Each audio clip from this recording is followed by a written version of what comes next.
Hey everyone, Coach Nick, Coach Trina with Friction, and we're here to break down today's workout. Up first, your warm-up. We have 3 rounds of 20 lateral line hops, 20 linear line hops, 10 per leg on a back scale hinge, and then you'll finish off with 10 RKBs at a light weight. If you're at home, you can use a dumbbell, use single arms, go 5 and 5, or a gallon jug. Again, you can do a single arm 5 and 5. But Trina's gonna show us these movements. So lateral line hop, pick any line on the ground, and you're just gonna hop back and forth 20 times total. After that, we're gonna go linear, so front to back. Again, just find that line, back and forth as so, hit 20 there. After that, guys, we have 10 per leg on a back scale hinge. So what that means, arms are out to the side. We're going to hinge forward. We're gonna lift one leg up, keep it nice and straight, toes pointed, and then come back to that neutral position. There and back is 1, hit 10 on both sides. And then finally, we're gonna grab that kettlebell, and we've got 10 kettlebell swings. So again, that hinging position, we're gonna bring the hips back and then use our glutes, send that forward, raise the arms up, just right at eye level with that kettlebell. Perfect. So again, go through that one 3 times, everyone. After that, we have a minute per side in pigeon, followed by a minute in child's pose and a minute in pike. So up first is that pigeon. We'll go down to the ground. We've got a nice long back leg. We'll bring the other leg underneath us, trying to bring that foot up towards our hand. You can stay on your arm or on your hands with arms extended, or if you're comfortable, work down to your forearms, get a good stretch. You're gonna feel this one in your glutes, guys. After both sides, then you've got child's pose. So feet together, knees apart, push the hips back, arms are super long, and you're just trying to push the hips one way while you stretch your arms the other way as far as you can, really elongate everything and stretch everything out. And then after that, guys, you're gonna take a seat on the ground with straight legs. This is our pike position. So you can start with your knees a little bit bent, just so we can bring that chest down as far as we can, because we want to stretch our back out as well. And then throughout that minute, just gradually straighten your legs while you reach down and touch your toes. Perfect. So that's it for mobility. Up next, guys, strength. We have a 5x3 on deadlift. This is tempo. It is climbing in weight.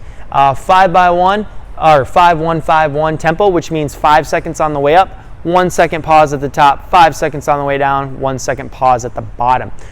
For those at home, you can do this with a kettlebell, dumbbell. If you're doing it with a dumbbell, just alternate which hand you use each round.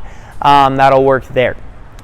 Big thing is just make sure you get the 5-second tempo in. But Trina's gonna demo this. So she's gonna start from the ground. First, she's gonna get in really good position. So she's got a nice flat back. Knees are slightly in front of the bar at the bottom.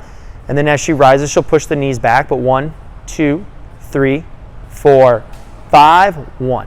1, 2, 3, 4, 5, 1. And then she'll go through another rep, hits this 3 times, sets it down. She's gonna add weight. Again, you're going through this for 5 rounds, add weight every round. That tempo is gonna make this one feel super heavy, so you're not gonna get up to as heavy as you possibly think you will. But again, we'll go through that 5. When you're done there, guys, up next is our Metcon. This one is 4 time. You do have a 10-minute cap. It is very fast-paced, but it's 35 AKBs, 400-meter run, 30 AKBs, 200-meter run, and then 25 AKBs followed by a 100-meter run. So reps are decreasing as well as your distance on the run each round. You have your weight at 53.35. For those scaling, it's going to go 35.26, and then lifestyle, I'm going to have you do 26.18. You're doing a 200-meter run for your first 2 runs, a 100-meter run for your last run, and your reps are actually going to be 25, 20, and then 15. So just a little bit less on the volume there, but still it'll keep that stimulus and keep us moving at a very high pace. This is a faster workout. You want large sets on the AKB, and we want a very good pace on those runs. It should be like about 80 to 90% as far as speed goes. But as far as that AKB, we'll take that kettlebell, just like we did in the warm-up, but this time, as we hinge backwards, everything stays the same, but now you're gonna go all the way overhead, get full extension at the top there. You can do this with straight arms, a little bit bent, as long as you press out fully at the top there. Perfect. Remember, really squeeze the glutes, use your hips, get that momentum in. That's going to help out a ton. It's more in your hips than it is in your arms when you do kettlebell swings. So again, cycle through these, try to stay with large sets. You know, if anything, just split it in half so you can stay with those really large sets, if not unbroken. And then the run is that 80 to 90% pace. You want to keep the intensity up here. Very fast WOD. Finally, guys, rent is a Pendlay row. So for a Pendlay row, depending on your time, you have 2 to 3 rounds. But you will do 10 of these at a time and then take a little bit of breather. For a Pendlay row, you're gonna go down to a bent hinge position.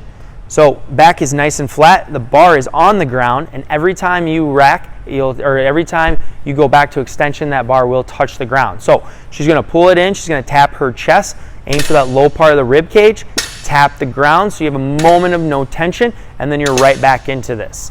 The idea is it'll develop our first pull in a lot of our Olympic lifts there, as well as just a good strength for pulling motions in general.